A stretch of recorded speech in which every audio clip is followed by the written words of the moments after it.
Okay, so good afternoon again. Now see over here, let A1, A through A3 up to AN are in AP, A1, A2, A3, and आपके AP में है.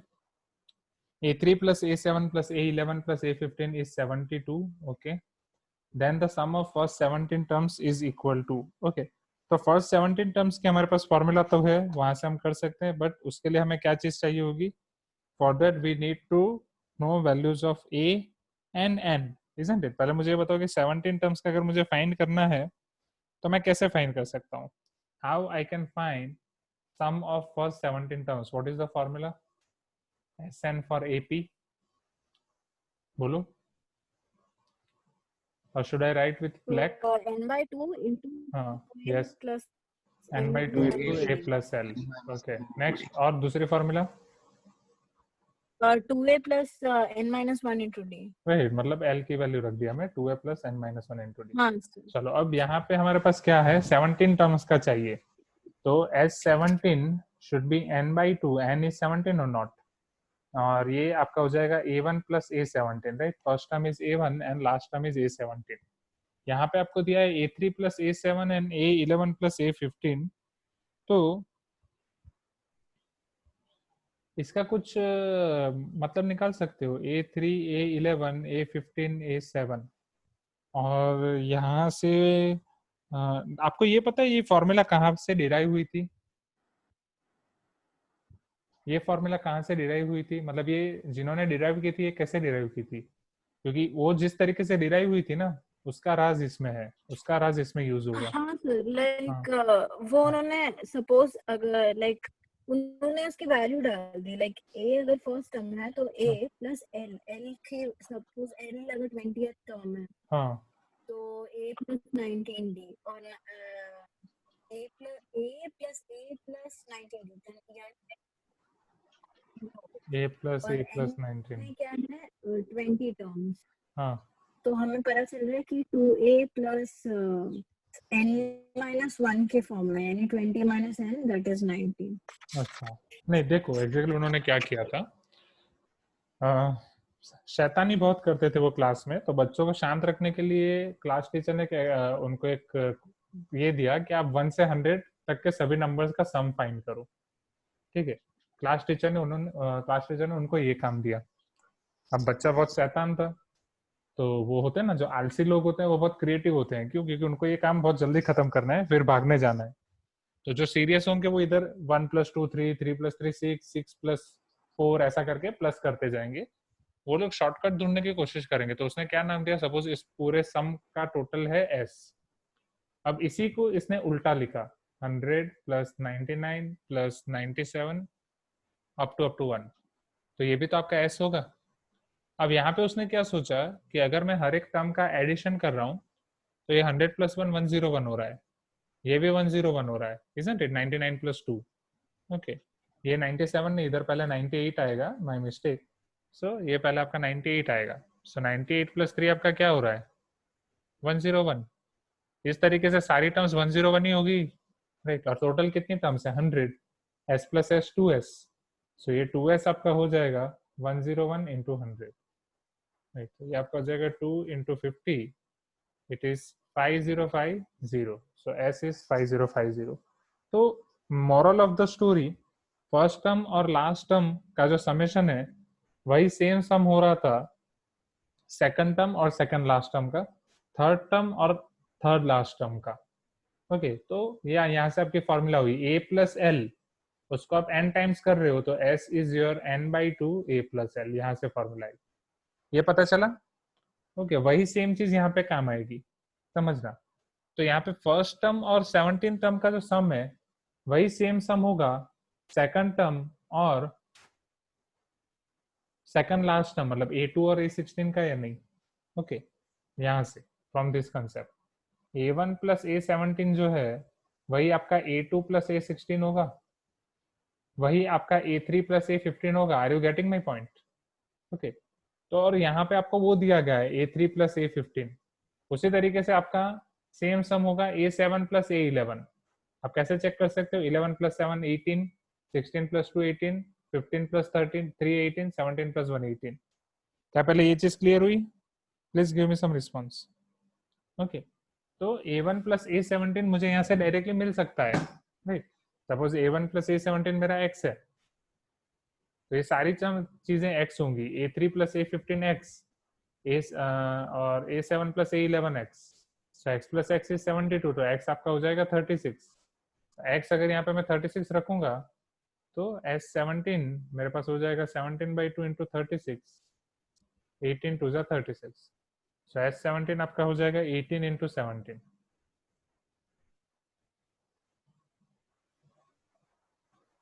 सो 18 into 1 180, right. और नहीं तो हम यहाँ पे दूसरे मेथड आपको दिखाता हूँ, 8 7 जा 56, 8 1 जा 8, 7 1 जा 7, 20 0 2, 1 1 जा 1 1 and 2 3, 306।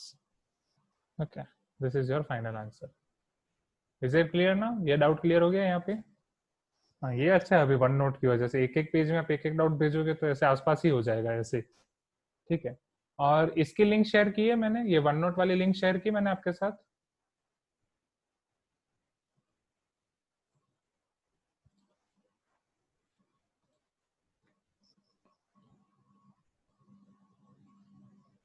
ग्रुप में कि ओपन करके मुझे देखना पड़ेगा वो पहले। चलो एक बार मैं देख लेता हूँ। मैंने आपको, नहीं तो अभी डाल देता हूँ मैं, प्लेलिस्ट शायद शेयर कर दी थी ना? हाँ हाँ, नहीं दोनों शेयर कर दिया, प्लेलिस्ट भी और वन नोट भी है। तो ये सारे वन नोट में मैं लिख रहा हूँ, तो ये सारी चीजें आपको वहां से मिल जाएंगी। ओके, चलो।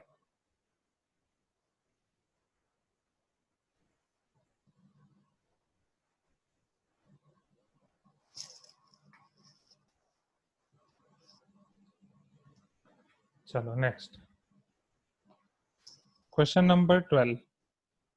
Suppose theta and phi not equal to 0 are such that, नहीं पता चले तो पूछ लेना। ये क्लियर हो गया ना भाई? ऊपर वाला कोई डाउट नहीं है ना?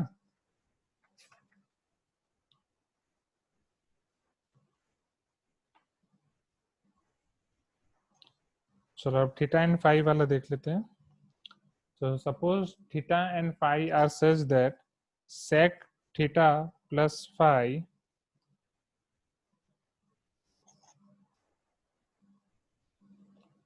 sec theta and sec theta minus phi are in AP. If cos theta equal to k cos phi by 2 for some k, then k is equal to what?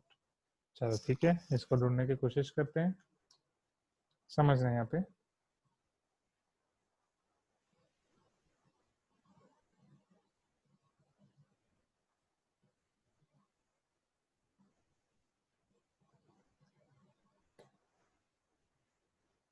Wait,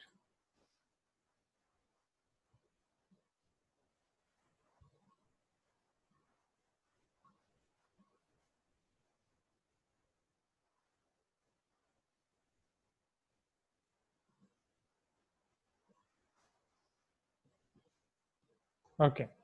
so theta and phi आपको ऐसे दिया गया है कि sec theta plus phi sec theta, तो क्या यहाँ पे मैं ऐसा लिख सकता हूँ 2 sec theta equal to sec theta plus phi plus sec theta minus phi, क्योंकि वो एपी में है। और यहाँ पे आपको ऐसा दिया गया है कि cos theta equal to k cos phi by 2। चलो देखते हैं अब इसका मैं यूज कर सकता हूँ या नहीं। ओके, तो सबको पहले cos में कन्वर्ट कर रहा हूँ।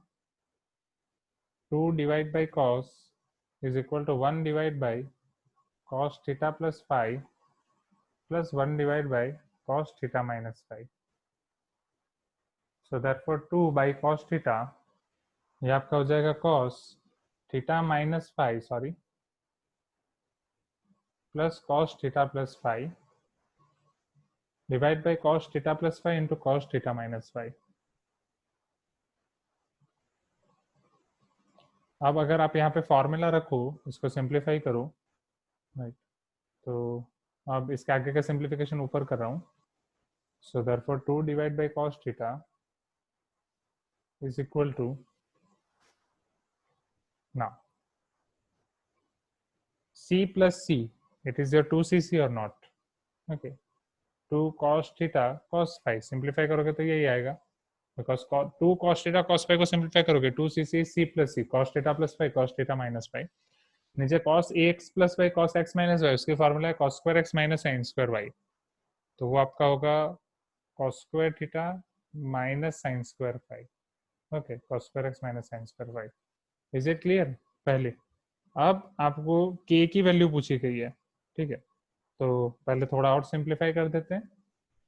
तो wait, k is equal to cos theta equal to k cos five by two. सारी चीजें फाइव में आ जाएंगी, पहले ऐसा हो सकता है। तो ये आपका होगा cos square theta minus sine square five is equal to, ये cos थीटा भी उधर चला जाएगा, so cos square theta into cos five. Okay, कुछ पहले सिंप्लीफाई कर देते हैं फिर वैल्यू रखते हैं। तो cos स्क्वायर थीटा वाली टर्म को भी इस तरफ लेके आता हूँ। So therefore cos square theta common निकल जाएगा, 1 minus cos five minus sine square five equal to 0। चलो, अब आपको दिया गया है cos theta is k cos five by two, so cos square theta will be k square cos square five by two और not. Okay, अब इसको simplify कर देते हैं, 1 minus cos theta is 2 sine square five by to, हाँ या ना? 1 plus cos is 2 cos square theta by 2, this is 2 sin square minus sin theta, तो उसमें लिख सकता हूँ 2 sin theta by 2 cos theta by 2 and whole square, तो इसका भी स्क्वायर और 2 का स्क्वायर हो जाएगा आपका 4, isn't it? अब सारी चीजें उस तरफ ले जाओ, सो therefore 2 sin square 5 by 2 cos square 5 by 2 into k, right, is equal to RHS में आपके पास है 4 sin square 5 by 2 cos square 5 by 2। So ये आपका sine square 5 by 2 sine square 5 by 2 cancel, cos square 5 by 2 cos square 5 by 2 cancel, 2 2 जा 4 और ये k square है, sorry. So if k square is equal to 2 then k is equal to plus और minus root 2। Is it clear ना? k आपका हो जाएगा plus और माइनस रूट 2। ओके, जाए नेक्स्ट, सिर्फ नॉर्मल सिंप्लीफिकेशन है। क्या सिंप्लीफिकेशन वापस रिपीट करने की जरूरत है? हो जाएगा। पहले यहाँ पे आपको देखना है, उसके बाद आपको अबोव देखना है, ठीक है, उल्टा लिख दिया बट चल। क्वेश्चन नंबर 17,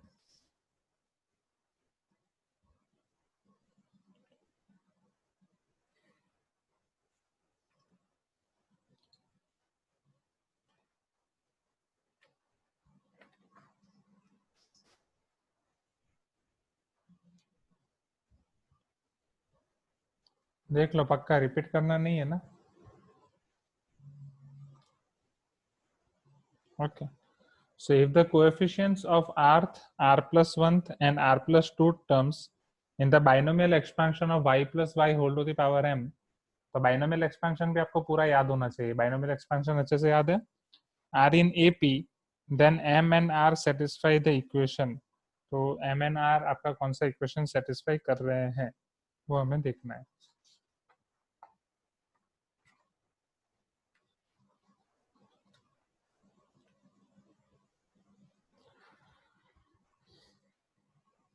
तो पहले अगर 1 प्लस बाइनोमियल एक्सपेंशन की कौन सी फॉर्मूला जानते हो, ये शायद यहाँ पे ना हो पाएगा, तो इसको नेक्स्ट पेज पे हम कर लेंगे या नीचे कर लेंगे। चलो, ताकि सारी चीजें आपके पास इधर ही हो। इसके नीचे कैन आई राइट? यस, हाँ बोलो स्टूडेंट्स। अगर मैं ये क्वेश्चन की बात करूं, हाँ, तो if the coefficient of r plus 1 and r plus 2 terms in the binomial expansion, तो बाइनोमियल एक्सपेंशन की फॉर्मूला पहले याद है। अगर मान लो मेरे पास 1 plus x whole to the power n है, तो इसका बाइनोमियल एक्सपेंशन क्या होगा? जल्दी जल्दी, nc0 x to the power 0 plus nc1 x to the power 1, isn't it?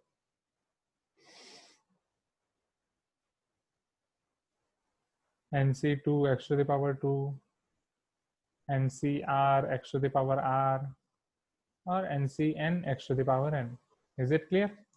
चलो, अब यहाँ आपको बोला if the coefficient of r plus 1th term, अब समझना, ये जो आपका ncr जिसका कोएफिशिएंट एग्जैक्टली कौन सी टर्म है, ये समझना, ये पहली टर्म है, this is your first term जिसका कोएफिशिएंट 0 है, ये सेकंड टर्म जिसका 1 है, मतलब यहाँ पे 1 है, ये थर्ड टर्म जिसका 2 है, मतलब अगर यहाँ पे r है तो ये आपकी r प्लस 1th टर्म है।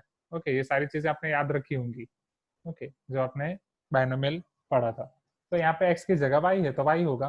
So if the coefficient of r plus 1th term, r plus 1 term का coefficient आपका होगा NCR, and r plus 2th term, r plus 2th term का coefficient होगा NCR plus 1, और coefficient of rth term का coefficient होगा NCR minus 1. तो ये सारे AP में है, ऐसा आपको क्वेश्चन में बोला है. अगर ये AP में है, so definitely I can write 2 times NCR is equal to NCR minus 1 plus NCR plus 1. और यहाँ पे N की जगह आपको दिया हुआ है M, राइट? तो वो सारी चीजें यहाँ पे M के फॉर्म में आएंगी. तो आपको बोला है कि which of the following is true. तो अब हम ये फॉर्मूला यूज करेंगे, ठीक है, और इसकी मदद से ट्राई करेंगे फाइंड करने का कि कौन सी कंडीशन राइट है. Okay, so this is your question number 17. अब यहाँ से बाकी का सिंप्लीफिकेशन हम करते हैं नीचे. और ये थोड़ा और आपके लिए कंफर्टेबल हो जाएगा.